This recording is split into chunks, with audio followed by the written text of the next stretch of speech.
Sejak ngetren pada tahun 2010 lalu hingga saat ini, para pecinta durian terus memburu durian Musangking sebagai durian pilihannya.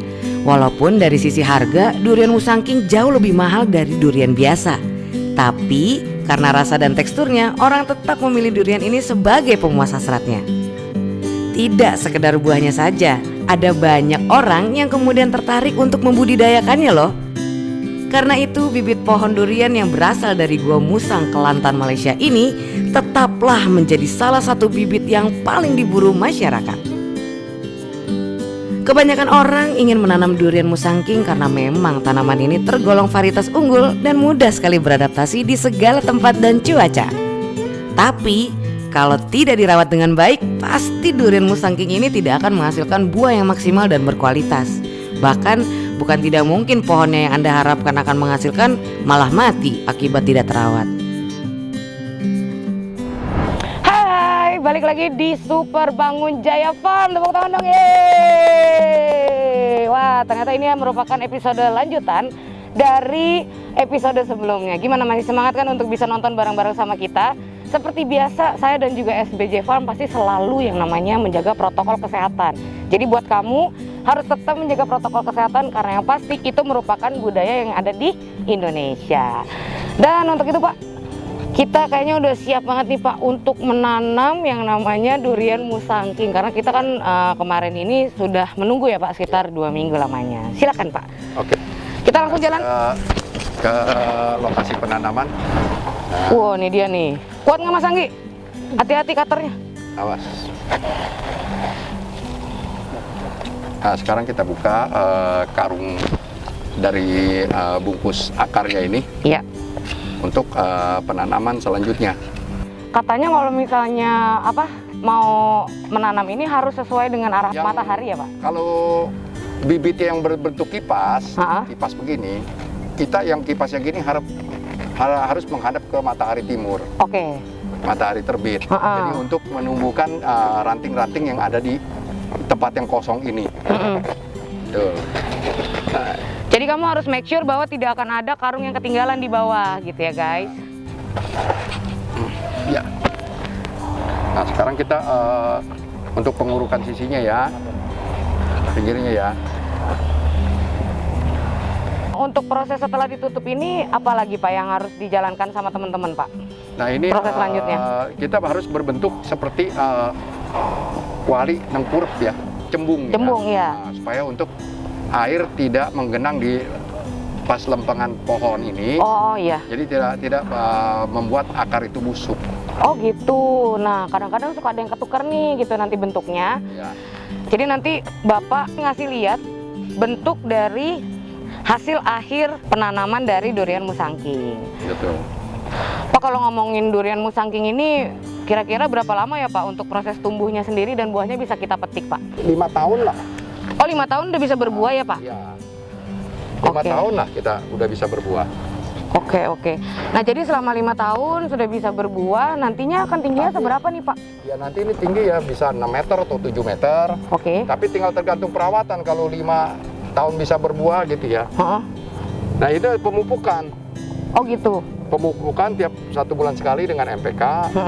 Juga perawatannya dibawa dengan jamur. Mau dikocor atau mau disemprot ke batang. Iya. Tiap 2 minggu sekali atau 10 hari sekali kita semprot daun. Oke. Dengan hama, insektisida, fungisida, dan pupuk daun. Oke. Nah, itu yang seminggu sekali? Ya enggak, itu untuk 2 minggu sekali. Oh 2 minggu sekali. Kalau yang sebulan sekali? Nah itu untuk pemupukan di bawah. Pemupukannya di bawah. Ya. Berarti digali lagi ya Pak? Enggak. Oh ditabur aja? Ditabur aja. Oke. Ditabur atau ditugal. Nah ini juga atas dia ini harus ketutup dengan tanah ini. Tanah yang baru ya Pak? Ya, dengan tanah baru. Kalau dia tidak tertutup nih akarnya kalau seandainya kena matahari, dia akan akar itu rusak gitu. Oh gitu Pak? Ya, atau dia sering terkena air, air hujan. Nah itu akar itu bisa busuk. Jadi kita harus bener-bener nge-cover banget ya Pak? Bener-bener harus di-cover banget. Nah buat teman-teman kalau misalnya di episode kali ini ada pertanyaan, silakan aja kamu langsung komen di kolom komentar kamu. Dan jangan lupa sertakan kamu itu dari kota mana. Nah seperti yang kita ketahui bahwa supermarket bahan bangunan ini juga menyajikan yang namanya atau menyediakan bibit-bibit unggul khusus untuk tanaman seperti durian, apalagi Pak? bibit unggulnya? Ada alpukat. Ada alpukat. Alpukat alligator ya. Ada juga kelapa kopior. Ada juga mangga red ipori. Ya. Ada juga jeruk pamelo. Oh, banyak banget kan. Nah, jadi makanya kalau misalnya kamu tertarik, silakan aja kamu langsung ke SBJ Farm. Ini dia hasilnya. Jadi kalau misalnya kamu pengen mengetahui kira-kira setelah ditutup, tadi kan Bapak bilang kalau tanahnya itu bentuknya harus cembung. Nah, ini hasilnya guys. Nah, Pak, setelah ditanam, ini kita ngapain Pak? Habis itu Pak? Disiram. Oh, disiram. Oh. Secukupnya ini harus benar-benar dia menyerap sampai ke bawah. Nah, kamu mau nyiram, mau coba? Mau Pak. Kayak begini, tapi kamu harus muter gini ya. Oke. Jadi biar merata airnya. Oke. Oh. Nih. Nah. Oh, nyiramnya gini. Enggak, di bawah di tanahnya. Oh, di tanah. Mohon maaf ya kan. Oh, katanya mesti keliling ya, Pak? Ya, masih harus jenuh, sampai jenuh. Nah, kalau kata Bapak tadi kalau bentuk tanahnya cekung berarti dia nantinya akan membuat genangan air. Genangan air terus akarnya jadi busuk ya, Pak? Ya, kalau di musim hujan ya. Iya. Kalau di musim kemarau boleh dibentuk cekung. Oke. Oh, kalau kemarau malah cekung ya biar dia nampung air ya, Pak? Oke. Kalau kita siram nanti bentuknya seperti kuali. Iya. Menghadap ke atas gitu. Oke. Nah, Pak, ini kan setelah kita siram, terus selanjutnya tahapannya kita perawatannya apa nih, Pak? Nanti untuk 2 minggu kemudian kita pemupukan di tanah dan juga penyemprotan daun. Iya. Penyemprotan daun itu dengan hama ya. Iya. Jamur dan juga pupuk daun. Nah, Di bawah kita dengan menggunakan NPK. NPK. Imbang 16-16-16. 16 tuh. Nah, biasanya hama itu muncul gara-gara apa sih, Pak? Satu, perubahan cuaca dari musim kemarau ke hujan. Yang kedua, dari hujan ke kemarau. Oh gitu, Pak? Ya, kedua, kalau seandainya memang dengan menggunakan pupuk kompos dari kotoran hewan yang nggak matang, nah itu juga bisa menimbulkan hama. Oke, berarti memang harus melalui proses fermentasi tadi ya, Pak? Ya, harus melalui fermentasi. Oke. Bisa digunakan. Ini sekarang ini belum bisa digunakan. Nanti setelah umur udah 1 tahun lebih, baru kita gunakan pupuk kotoran hewan itu. Kohe ya? Tapi yang sudah kohe yang sudah di fermentasi. Pak, biasanya harga satu bibit pohon ini berapa sih, Pak? Ada yang 350.000, ada yang 450.000, ada yang 550.000. Tergantung jenis durian ya, Kak? Tergantung besar batang dan tingginya. Oke, tergantung besar batang dan tingginya. Ya seperti ini kan, ini tinggi hampir ini 2 meter. Iya. Nah ini harganya 5,5-an. Iya. Baiklah. Untuk itu buat teman-teman setelah ini kita akan kembali lagi nanti karena kita akan ngebahas tentang yang namanya pruning. Jadi kalau misalnya kamu tahu pruning itu adalah cara untuk bisa merawat tanaman durian. Tada, we are back. Ini adalah durian musangking yang usianya berapa, Pak? 1 tahun 5 bulan. Woi, 1 tahun 5 bulan tuh udah segede gini nih. Nah, makanya buat kamu semua kalau misalnya pengen lihat, ini yang kalau umurnya udah 1 tahunan ini sekitar segini besarnya. Dan untuk itu kita lagi masuk ke dalam sesi pruning, yaitu adalah perawatan lanjutan ketika kamu merawat durian musangking. Kali ini Pak Solihin akan menunjukkan ke kamu bagaimanakah cara pruning yang sebenar-benarnya, ya kan? Untuk itu silakan Pak Solihin. Ya, ini cara pruning ya. Ranting yang terlalu padat seperti ini ya. Nah ini seperti, nah ini ranting ini, ya ini padat. Nah ini kita harus buang. Nah ini padat. Nah ini padat. Nah ini pun padat. Nah, oh, yang daunnya kebanyakan harus dibuang ya, Pak? Iya, jadi dia kita nanti gunakan buat untuk pembuahan. Oke. Nah ini ranting yang apa, yang nggak berguna juga kita buang nih. Nah ini seperti ini. Kok taunya nggak berguna dari mana sih, Pak? Jadi dia mengganggu batang ini. Oh gitu, Pak? Ya. Nah ini seperti ini ada ganggu. Nah ini mengganggu. Ya kan ini karena numpang ke sana tuh. Iya. Nah ini kan beradu nih. Iya. Ini mengganggu, kita harus buang juga. Udah segede gitu padahal ya, Pak? Ya, kita nggak boleh sayang-sayang. Nah ini juga mengganggu. Mana, Pak? Jangan ke sana. Nah ini. Udah Ini gede, lagi Pak. kedua, ini kena tanah. Nggak ada fungsinya. Nah kita buang juga. Nah ini tuh kita buang yang ranting-ranting yang ini. Pak, biasanya kalau pruning itu dalam berapa kali setahun sih Pak? Tergantung, kalau tingkat kesuburannya dia terlalu subur, ya kita harus pruning juga. Nah itu nggak takut tuh. Nah, kita buang.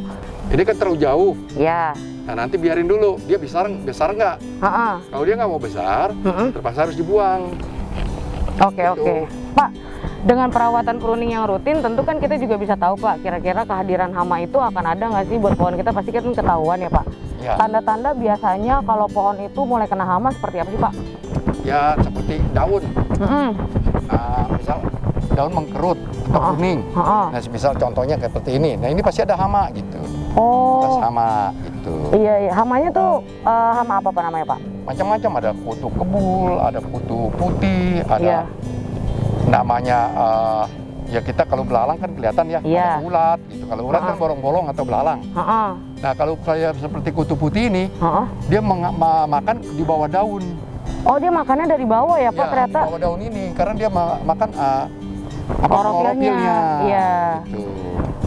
Nah ini seperti ini kan, ini kayak kurang semprot. Ini udah hampir 3 minggu, memang kesemprot karena cuaca. Iya, hujan. Nah seperti ini. Nah ini ada kutu nih. Ini kenapa dia nggak bakal berkembang? Karena ada kutu. Tuh. Oh iya Pak. Pucuknya mati bakalan. Nah ini seterusnya bakal mati kalau kita nggak semprot buru-buru. Wow, segitu ini ringkihnya ya Pak ya? Ya, gitu. Berarti kalau misalnya udah kena hama, tandanya kamu 10 hari sekali guys. Mesti langsung disemprot pakai anti hama. Dan untuk itu, setelah ini kamu akan menyaksikan tips and trik yang akan disampaikan oleh Pak Solihin. Kita akan langsung menuju ke SBJ. Ayo, SBJ singkatan dari Super Bangun Jaya. Saya akan keliling dulu sama Pak Solihin ya. So doain kita semoga tetap sehat. Jangan lupa jaga protokol kesehatan seperti kita berdua. Alright, dadah. Aduh, akhirnya ya Pak ya, setelah seharian kita di kebun ya Pak.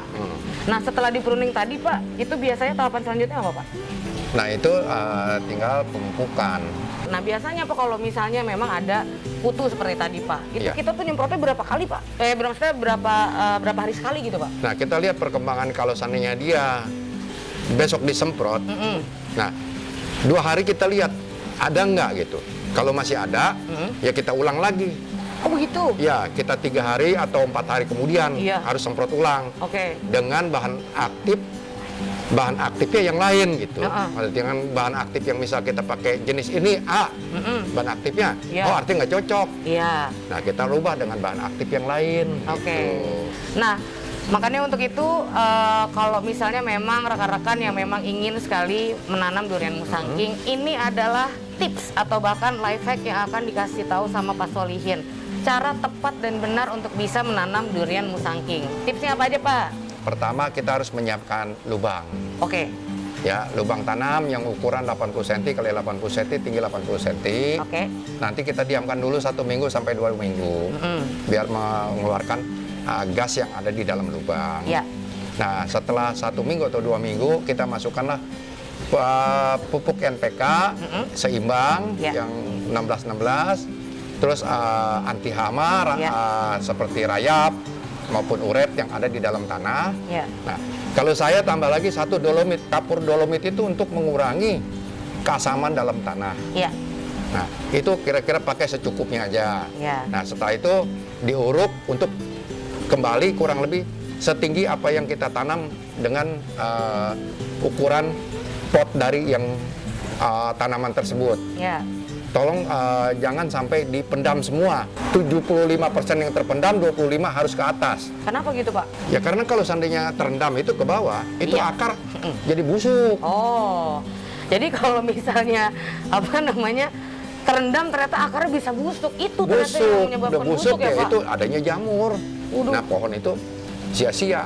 Jangan lupa sayangilah tanaman Anda seperti Anda menyayangi keluarga Anda, saudara Anda, atau bahkan anak Anda. Seperti buah hati Anda kan juga pasti nggak bakalan rela ya Pak. Betul. Kalau misalnya kita memaksakan pertumbuhannya dengan cepat gitu ya. Makanya untuk itu kita akan selalu kembali untuk bisa memberikan edukasi seputar bagaimanakah cara untuk bisa bertanam yang baik dan benar. Dan kedepannya kalau misalnya memang Anda ingin sekali dibahas mengenai tanaman-tanaman lain, atau bahkan bagaimanakah cara untuk meracik obat hama, atau misalnya meracik pupuk kompos gitu ya, kita juga pasti akan dengan senang hati untuk bisa memberitahukan kepada Anda informasi-informasi terkait hal tersebut di atas. Silakan aja Anda langsung komen di bawah seperti apa atau hal-hal apa yang akan Anda bahas kali ini. Jangan lupa untuk mampir ke SBJ, karena di SBJ itu ada lebih daripada 30.000 produk yang bisa Anda andalkan untuk mempercantik hunian Anda. Dan untuk itu saya Tiara Sadikin, mewakili segenap kru yang bertugas, mewakili juga teman-teman dari SBJ, mengucapkan terima kasih banyak atas kesempatannya pada hari ini. Sehat selalu, jangan lupa untuk selalu menjaga protokol kesehatan, karena ini merupakan budaya baru yang ada di Indonesia yang harus kita ikuti untuk menjaga Indonesia yang lebih sehat. Dan marilah kita bertanam mulai dari sekarang. Karena satu pohon bisa menjaga satu nyawa orang yang hidup di dunia. Oke Pak? Oke. Untuk itu terima kasih banyak Pak Solihin. Ya, Sehat selalu. terima kasih. Kita akan ketemu lagi dalam episode berikutnya untuk membahas hal-hal yang lebih menarik. Saya Tiara Sadikin signing out. See you guys. Bye. Terima kasih sudah nonton. Jangan lupa untuk like, subscribe, dan juga di-share video ini apabila memang video ini bermanfaat buat kamu semua. Dan yang pasti nyalain juga loncengnya ya, agar supaya kamu itu akan jauh lebih tahu tentang update-update terbaru atau bahkan video-video terbaru persembahan dari channel SBJ. Sampai jumpa.